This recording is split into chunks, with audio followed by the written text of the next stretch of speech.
খাবারের পসরা সাজিয়ে বসে আছেন মেলাতে আগত দোকানগুলো।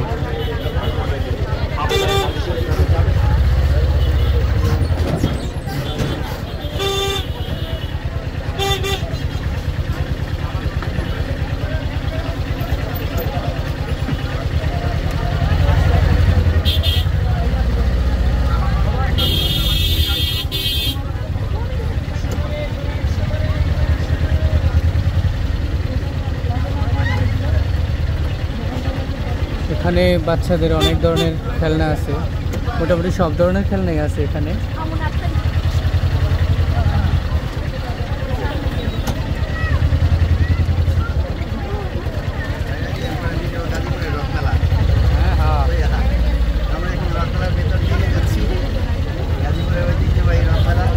এটা হচ্ছে গাজীপুরের ঐতিহ্যবাহী রথ মেলা।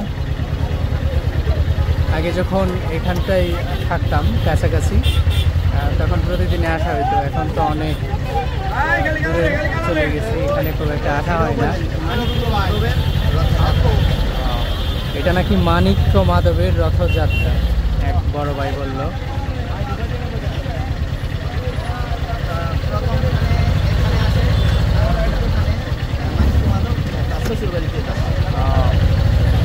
প্রথম টানে মানিক্য মাধব এখানে আসে, আবার দ্বিতীয় টানে কোথায় যায়? শ্বশুরবাড়িতে। এটা অনেক ঐতিহ্যবাহী একটা মেলা, মোটামুটি 1 মাসের মতো সময় থাকে এবং অনেক বেশি লোক সমাগম হয় এই মেলাটাতে।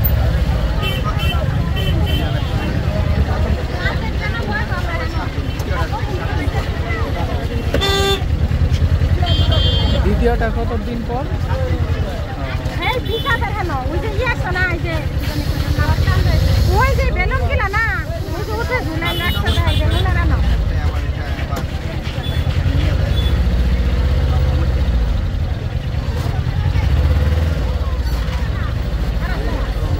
এটা অনেক বড় একটা মেলা, অনেক সময় নিয়ে শেষ করতে হবে এই মেলাটা। যদি আপনি সম্পূর্ণ ঘুরেন তাহলে আধা ঘন্টা 1 ঘন্টা সময় নিয়ে আসতে হবে। এখানে বাহারি সব কুটির শিল্পের যে সমস্ত জিনিসগুলো আছে সেগুলো।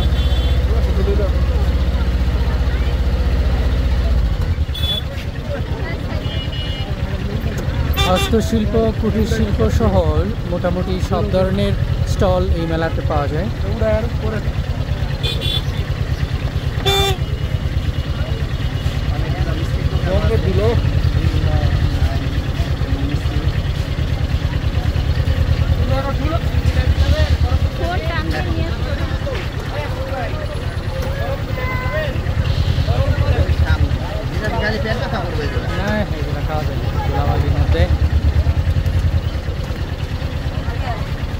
বাচ্চাদের কত রকমের খেলনা যে আছে।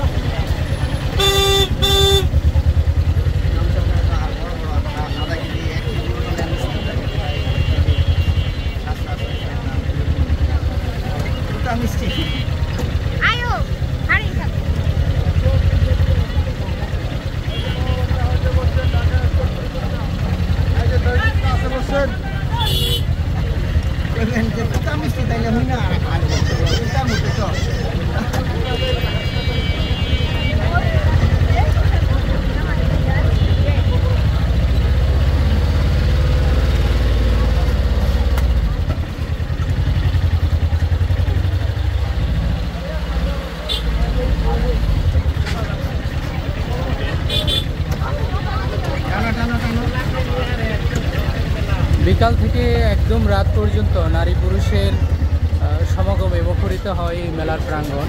অসংখ্য ধরনের স্টল আছে এখানে, দেখি শেষ করা যাবে না, অনেক সময় নিয়ে আসতে হবে।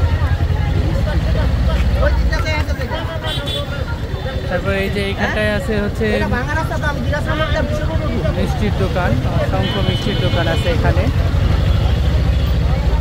এই জায়গাটা হচ্ছে মিষ্টির দোকান।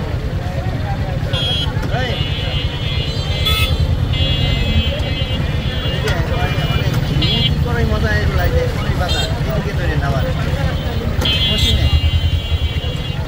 এখানে কুকারিজের জিনিস টিনিস পাওয়া যায়।